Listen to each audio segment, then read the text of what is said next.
Kalyan share చేసిన ఒక్క post కి లక్షల్లో వ్యూస్ వస్తున్నాయి. అయితే కళ్యాణ్ రీసెంట్ గా వేసుకున్న అవుట్ఫిట్ లో చాలా స్టైలిష్ లుక్స్ తో కనిపిస్తూ ఉన్నారు. ముఖ్యంగా కళ్యాణ్ వేసుకున్న షర్ట్ కి వైట్ కలర్ లేస్ తో అండ్ పీ లెటర్ రావడంతో చాలా అంటే చాలా రిచ్ లుక్ తో కనిపిస్తున్నారు. ముఖ్యంగా కళ్యాణ్ వేసుకున్న బ్రేస్లెట్ అండ్ వాచ్ ఇవన్నీ చూస్తూ ఉంటే కళ్యాణ్ ఫ్యాన్స్ అయితే హీరోస్ కూడా మీ ముందు పనికిరాడు అంటూ కామెంట్స్ అయితే వస్తూ ఉన్నాయి. ఈ రోజుల్లో ఒక సెలబ్రిటీ గురించి ఒక న్యూస్ వచ్చినా సోషల్ మీడియాలో వెంటనే ట్రెండ్ అవుతుంది. అయితే ఒక చిన్న వీడియో అయినా ఒక ఫోటో అయినా లక్షల మంది చూస్తారు, షేర్ చేస్తారు. అసలు ఒక సెలబ్రిటీకి ఇంత క్రేజ్ ఎందుకు అని చాలా మందికి డౌట్ ఉంటుంది. మనం రోజు చూసే వ్యక్తులు కాదు వాళ్ళు. వాళ్ళ మాటలు, వాళ్ళ స్టైల్, వాళ్ళ లైఫ్ కొంచెం డిఫరెంట్గా అనిపిస్తుంది. అందుకే వాళ్ళని చూసినప్పుడు మనకు ఒక క్యూరియాసిటీ కలుగుతుంది. కొంతమంది అంటారు ఇది అంత ఓవర్ రియాక్షన్ అని.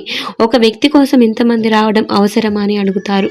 కానీ ఇంకొందరికి మాత్రం ఆ సెలబ్రిటీ అంటే ఇష్టం మాత్రమే కాదు, నమ్మకం కూడా ఉంటుంది. ఇక కళ్యాణ్ మాట్లాడుతూ రాజమండ్రిలో నాకు లభించిన ప్రేమకు ఘన స్వాగతానికి హృదయపూర్వక కృతజ్ఞతలు. ఇలాంటి క్షణాలు నాకు ఇంకా బాధ్యతగా ఉండాలని, నేలపై నిలబడుతూ ముందుకు సాగాలని, ప్రతిరోజు మరింత బలంగా ఎదుగుతూ మెరుస్తూ ఉండాలని గుర్తు చేస్తాయి అంటూ ఇంట్రెస్టింగ్ పోస్ట్ని షేర్ చేశారు. కళ్యాణ్ పై మీకున్న అభిమానాన్ని వీడియో కింద లైక్స్ రూపంలో చూపించగలరు.